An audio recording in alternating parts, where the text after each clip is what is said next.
উম্মে জামিল এমন একজন মহিলা ছিলেন যে তার নাম শুনলেই শয়তানও কাঁপতে শুরু করত এবং সে এতটাই খারাপ ছিল যে সেই একমাত্র মহিলা যার সম্পর্কে পবিত্র কুরআন নিজেই বলে যে সে জাহান্নামে যাবে। সে এতটাই খারাপ ছিল যে তাকে জাহান্নামের মা বলা হতো। উম্মে জামিলের আসল নাম ছিল আরওয়া বিনতে হারব এবং তিনি ছিলেন আবু সুফিয়ানের বোন। তার বিবাহ হয়েছিল আবু লাহাবের সাথে, যিনি মক্কার সবচেয়ে ক্ষমতাশীল এবং ধনী ব্যক্তিদের একজন ছিলেন। তারা দুজনেই তাদের সম্পদ এবং মর্যাদা নিয়ে গর্ব করত, কিন্তু তাদের মন অহংকার আর ঘৃণায় ভরা ছিল, বিশেষ করে রাসূলুল্লাহ সাল্লাল্লাহু আলাইহি ওয়াসাল্লামের প্রতি। যখন রাসূলুল্লাহ সাল্লাল্লাহু আলাইহি ওয়াসাল্লাম মানুষকে ইসলামের দাওয়াত দেন, তখন সর্বপ্রথম আবু লাহাব ও উম্মে জামিল প্রথমে আপনাকে উপহাস করেন।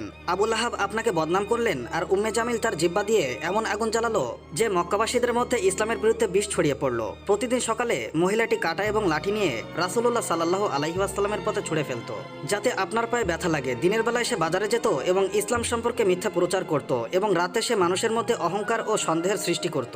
তার জিহ্বা তরবারির চেয়েও ধারালো ছিল, যা কারোর বিশ্বাসকে কেটে ফেলতে সক্ষম ছিল। বলা হয় যে যখনই মক্কার কোনো ব্যক্তি রাসূলুল্লাহ সাল্লাল্লাহু আলাইহি ওয়াসাল্লামের কাছে ইসলামের বাণী শুনতে যেত, উম্মে জামিল তার বাড়িতে গিয়ে তার স্ত্রী ও সন্তানদের বিভ্রান্ত করত।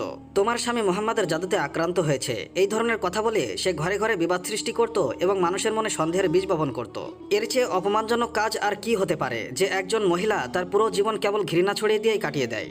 যখন সূরা আল লাহাব নাজিল হয়েছিল এবং আল্লাহ তাআলা এর ফলাফল ঘোষণা করেছিলেন, তখন উম্মে জামিল একটি পাথর তুলে চিৎকার করতে করতে দৌড়ে বেরিয়ে গেল আর বলতে লাগলো, আমি মুহাম্মাদকে খুঁজছি, সে আমার এবং আমার স্বামী সম্পর্কে খারাপ কথা বলেছে। কিন্তু যখন সে মসজিদে হারামে পৌঁছেছিল, তখন রাসূলুল্লাহ সাল্লাল্লাহু আলাইহি ওয়াসাল্লাম সেখানে হযরত আবু বকর রাদিয়াল্লাহু তাআলা আনহুর সাথে বসেছিলেন। আল্লাহ তাআলা উম্মে জামিলের চোখের উপর পর্দা ফেলে দিলেন।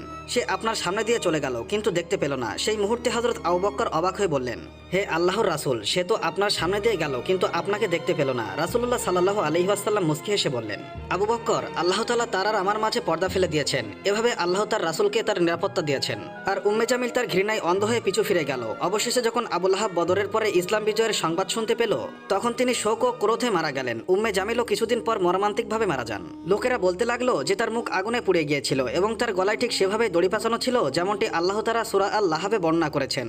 কুরআনে বলা হয়েছে যে আবু লাহাব আগুনে যাবে এবং তার স্ত্রী যে ঘৃণার লাঠি বহন করত, তার গলায় খেজুরের পাতার দড়ি ফাঁস থাকবে।